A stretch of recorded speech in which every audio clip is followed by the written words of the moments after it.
Selamat jumpa kembali dalam Lintas Peristiwa hari ini bersama saya Hasmadin Modadari dan saya akan mengabarkan informasi terkini dan teraktual hari ini akan kami hadirkan untuk Anda.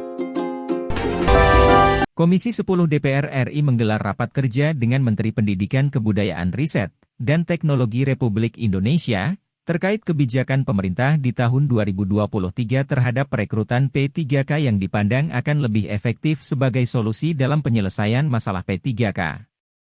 Berikut pemaparan Kemdikbudristek Nadiem Makarim dalam sidang rapat kerja dengan Komisi 10 DPR RI. Sekarang izinkan saya memaparkan mekanisme yang akan mulai tahun 2004. Ya, tentunya rekrutmen tahun 2023 akan berlangsung dan kami memberikan kesempatan kepada Pemda untuk mengajukan formasi sebanyak-banyaknya. Apa sih alasan kenapa terus ada permasalahan guru honorer ini? Ini ada 3 alasan utama. Yang pertama adalah guru itu adalah pekerja di dalam sekolah-sekolah kita yang bisa saja kapan saja pindah, bisa saja berhenti, pensiun, ataupun meninggal sewaktu-waktu. Jadi ini tidak bisa, sekolah-sekolah itu tidak bisa mengganti karena harus menunggu rekrutmen guru ASN secara terpusat. Jadi ini suatu hal yang sangat sedikit berbeda ya, di mana di siklus di sekolah itu ada kebutuhan guru yang real time yang terjadi secara berkala, tetapi rekrutmen guru itu dilakukan secara gelondongan per tahun. Jadi ini menurut kita suatu masalah yang akan selalu menyebabkan kebutuhan guru secara tiba-tiba di dalam sekolah yang ujung-ujungnya pasti akan terpaksa merekrut honorer misalnya. Dan ini harus kita selesaikan dengan mekanisme. Permasalahan kedua adalah perekrutan ini dilakukan secara terpusat karena adanya kekhawatiran bahwa jumlah dan kompetensi guru itu tidak sesuai kebutuhan. Dan sebenarnya kalau kita sudah punya data dari setiap sekolah, seharusnya yang mengerti kebutuhan rekrutmen itu harusnya kembali lagi kepada sekolah. Mereka yang membutuhkan, dan tentunya pemerintah pusat dan Pemda bisa mengawasi berdasarkan jumlah murid dan jumlah kapasitas berapa sih sebenarnya guru yang dibutuhkan di masing-masing sekolah. Nah, karena perekrutan ini dilakukan pusat, makanya terjadi siklus-siklus yang tidak sinkron dengan masing-masing sekolah. Dan permasalahan ketiga tentunya yang sudah kita alami beberapa kali adalah Pemda tidak mengajukan formasi guru ASN yang sesuai dengan kebutuhan yang data dari pusat, gitu. Dari jumlah murid, data dari Dapodik, karena berbagai macam alasan. Jadi ketiga permasalahan ini mendorong pemerintah pusat untuk mencari solusi. Dan alhamdulillah setelah kira-kira 6 bulan diskusi bolak-balik di antara 4 kementerian, Kemendikbudristek, Kemenq, Kemdagri, dan Kemenpan-RB, kami akhirnya sudah merucut kepada suatu solusi. Harapannya ini menjadi solusi permanen yang akan diimplementasi di tahun 2024. Ada 3 pilar daripada solusi permanen ini. Yang pertama adalah konsep marketplace untuk guru, ya, konsep talent pool untuk guru, di mana akan ada suatu tempat di mana semua guru-guru yang boleh mengajar masuk ke dalam suatu database yang bisa diakses oleh semua sekolah di Indonesia. Pilar kedua adalah pola perekrutan yang tadinya itu dilakukan secara centralized di pusat, yang sekarang akan diubah menjadi real time. Perekrutan itu dilakukan langsung oleh sekolah, jadi mereka bisa melakukannya kapan aja. Dan yang ketiga adalah memastikan bahwa kalaupun kita sudah membuat suatu marketplace atau bisa dibilang pasar talenta untuk setiap sekolah, tetap saja pasti akan ada sekolah-sekolah yang kebutuhan guru dan tidak ada guru-guru yang ingin diposisikan di sekolah itu. Jadi itu adalah masalah ketiga kita, dan solusi kita adalah merubah sistem insentif untuk memastikan bahwa sekolah-sekolah di mana tidak ada minat untuk mengajar itu benar-benar terisi. Jadi ini 3 pilar solusi kita, Bapak Ibu. Sekarang kita masuk kepada pilar yang pertama dulu, mengenai marketplace untuk guru ini.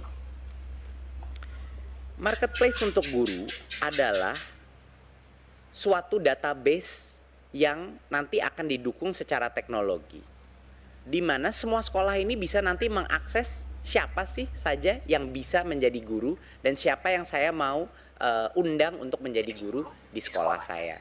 Siapa aja yang akan masuk ke dalam marketplace ini?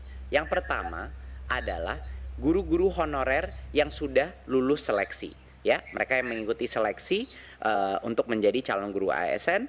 Nah, seleksi ini pas mereka sudah lulus, itu pasti grade, mereka akan masuk ke dalam database ini.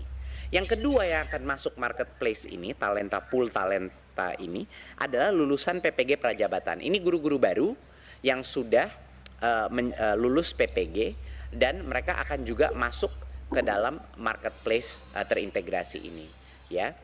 Dan juga semua guru honorer yang lulus seleksi dan lulusan PPG Prajabatan ini bisa mendaftarkan diri dalam marketplace, dan kita tahu bahwa karena kriterianya sudah ketat, semua guru atau calon guru yang masuk ke dalam marketplace ini sudah berhak untuk mengajar, ya, di sekolah-sekolah kita.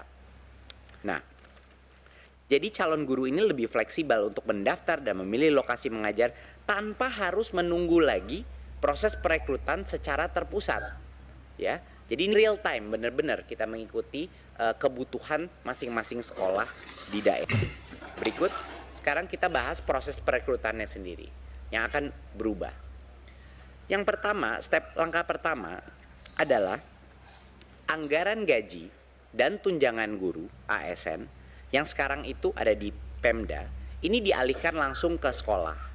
Jadi sama persis seperti anggaran dana BOS, kami akan mentransfer anggaran ini kepada sekolah langsung, rekening sekolah, dan itu hanya boleh digunakan untuk perekrutan guru yang ada di dalam talent pool tadi, yang ada di marketplace guru tadi. Jadi memang dikunci penggunaan dana itu hanya untuk yang memang benar-benar boleh menjadi guru. Dan yang kedua adalah sekolah sekarang bisa merekrut guru ASN kapan saja, tidak perlu menunggu siklus perekrutan. Kapan saja mereka bisa merekrut, menawarkan posisi mereka, asal itu mengikuti formasi yang saat ini ditentukan oleh, yang kedepannya tahun 2024 akan ditentukan oleh pemerintah pusat berdasarkan semua data dari Dapodik dan data source lainnya, ya. Tapi ini bersifat dinamis, setiap tahun tergantung, kalau jumlah siswa berubah, formasi akan berubah dan selainnya. Jadi ini perubahan yang cukup besar, seperti yang kami sudah bilang dalam beberapa raker sebelumnya. Kalau memang kita menyadari bahwa formasi dari daerah tidak akan mencukupi menutupi kebutuhan guru kita, formasi itu pun sekarang rencananya akan ditentukan oleh pusat berdasarkan data Dapodik, ya, dan data-data lain, ya. Step ketiga adalah langsung setelah semua talenta pool itu sudah jadi dan sekolah bisa mengakses, anggaran sudah ditransfer ke sekolah, perekrutan itu dilakukan melalui platform teknologi ini. Jadi setiap sekolah, setiap kepala sekolah bisa memastikan untuk merekrut guru yang berkompetensi, dan ini dikunci. Sekali lagi, ini yang penting, kita kan mau mengatasi masalah honorer ini secara permanen, Bapak Ibu. Artinya dana yang ditransfer ke sekolah itu hanya boleh diberikan kepada calon-calon guru yang ada di dalam database tersebut. Di luar itu tidak boleh dilakukan transfer. Ya, di luar itu akan ada pelanggaran, sehingga dengan adanya sistem marketplace seperti ini tidak ada lagi opsi untuk menggunakan anggaran untuk bisa merekrut guru honorer lagi karena sudah ada marketplace terbuka. Ya, jadi kita tidak menciptakan masalah di masa depan, Bapak Ibu. Nah, dan kalau seorang calon guru tadi, misalnya guru yang lolos passing grade, ya, sudah direkrut oleh sekolah, confirm, maka otomatis dia akan diangkat sebagai ASN, otomatis menjadi P3K, ya. Jadi ini mekanisme yang sangat efisien gitu pada saat ada posisi terbuka. Karena kan saat ini Bapak Ibu permasalahannya adalah banyak guru mengekspektasi kalau lolos passing grade artinya dia menjadi P3K. Itu kan tidak benar sebenarnya.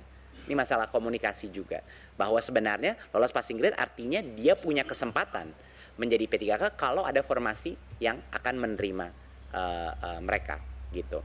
Nah, ini adalah hal yang sekarang secara otomatis kalau sekolah itu akhirnya setuju, oke, ini saya mau calon guru ini, dan calon gurunya menerima, ya, langsung secara otomatis status ASN-nya menjadi valid, dia menjadi P3K di sekolah tersebut. Dan pembayaran guru ASN menggunakan sistem pembelajaran sekolah. Seperti yang kita bilang tadi dikunci, hanya guru pada roster sekolah yang dibayar dengan sistem, tidak ada lagi guru honorer yang dibayar seadanya. Nah, jadi ini adalah sistem ini dan didukung dengan teknologi. Satu-satunya cara Bapak Ibu untuk menghentikan perekrutan guru honorer baru, tetapi memberikan kesempatan maksimal bagi semua sekolah untuk memenuhi kebutuhannya tanpa menunggu siklus perekrutan pusat.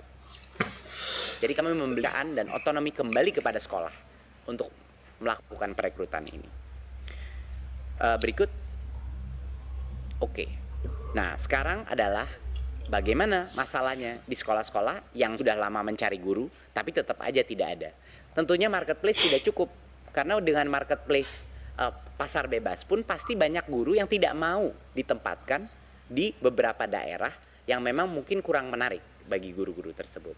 Jadi harus ada solusinya juga untuk daerah-daerah yang paling kebutuhan guru di lokasi yang tidak sering diminati guru. Kami sudah menentukan bahwa sekarang kita akan tahun depan akan mengenalkan mekanisme beasiswa dengan ikatan dinas. Jadi beasiswa untuk guru PPG Prajabatan, guru-guru baru yang menerima beasiswa. Nah, ikatan dinas ini akan diperlakukan untuk beberapa tahun. Mereka akan ditempatkan di mana kami merasa itu dibutuhkan. Nah, tapi tentunya ada berbagai macam benefit dari ini juga. Kita akan memberikan insentif dalam karirnya dan lain-lain. Jadi kenaikan kepangkatan yang lebih cepat dan lain-lain. Jadi untuk guru-guru baru yang mau menerima beasiswa, tentunya yang tidak mau menerima beasiswa tidak masalah. Mereka punya kebebasan untuk menentukan sendiri mau daerah yang mana, mau formasi yang mana. Tetapi bagi yang menerima beasiswa dari pemerintah, dia selama beberapa tahun pertama karirnya kita tempatkan di lokasi yang benar-benar membutuhkan guru. Dan ini menurut kami Bapak Ibu kesempatan yang luar biasa juga untuk melatih jiwa sosial guru-guru kita dan juga melatih mereka pedagogi yang lebih baik lagi, karena melatih mengajar di dalam daerah yang tertinggal atau sekolah dengan tingkat literasi yang rendah itu luar biasa untuk pengalaman guru tersebut. Jadi ini adalah salah satu langkah pertama kita. Ya, yang menerima beasiswa itu ditempatkan di tempat-tempat yang kurang diminati paling tidak 3 tahun. Saat ini kami kira-kira kisarannya 3 tahun kita tempatkan. Setelah itu bebas, dia boleh pindah mengikuti di dalam talent marketplace, membuka dirinya di berbagai macam posisi yang dia inginkan. Dan kami akan juga menyediakan insentif kenaikan pangkat lebih cepat bagi guru-guru yang memilih daerah-daerah atau sekolah-sekolah yang punya tingkat literasi yang rendah atau daerah yang tidak diminati gurunya. Halaman terakhir adalah tindak lanjutnya apa? Apa perubahan yang dibutuhkan untuk mencapai ini di tahun 2024? Yang terpenting adalah perubahan RPP manajemen ASN. Ini benar-benar langkah yang sedang dikerjakan lintas kementerian untuk melakukan perubahan ini. Bahwa agar formasi guru itu ditetapkan oleh pemerintah pusat, ya, itu langkah pertama di dalam RPP ini. Seleksi guru masuk ke marketplace tersebut, ya. Dan kabar gembira Bapak Ibu, kalau kita melakukan dengan mekanisme seperti ini, real time recruitment, artinya tes seleksi pun tidak harus dilakukan secara gelondongan, misalnya 2 kali setahun. Kita bisa mempunyai testing center di mana-mana yang di kapanpun guru-guru honorer atau guru lain yang ingin melalui tes ini bisa untuk lolos seleksi sehingga dia bisa masuk ke dalam talent marketplace-nya. Ya, jadi tidak ada sekat-sekat waktu dalam melakukan berbagai macam implementasi ini. Ya, seperti yang saya bilang tadi. Jadi ini RPP manajemen ASN ini yang sedang dikerjakan lintas kementerian. Dan yang kedua, perubahan terbesar yang harus dilakukan adalah DAU grant kepada yang spesifik untuk pembayaran guru P3K yang ditransfer langsung ke sekolah. Ini mekanisme sama persis seperti dana BOS, tapi yang ini dilakukan DAU. Kalau dana BOS DAK. Ini DAU yang ditransfer ke sekolah dan dipagu hanya untuk membayar gaji dan tunjangan guru yang terregistrasi di database tersebut. Guru lain tidak boleh diberikan gitu. Dan ini tentunya akan rekening terpisah dari dana BOS biar dari sisi pemantauan akan jauh lebih mudah. Dan tentunya ini semua akan didukung melalui teknologi, pembangunan sistem marketplace yang sedang dibangun dan dirancang sekarang, sedang didesain. Ya, saya rasa itu yang bisa saya sampaikan. Saya ingin mengucapkan apresiasi saya kepada 3 kementerian yang benar-benar mendukung dan berpikir terbuka bagaimana bisa menuntaskan permasalahan ini. Tanpa 3 kementerian itu tidak mungkin kita bisa mencapai kesepakatan ini untuk maju ke depan. Terima kasih. Sekian dari saya.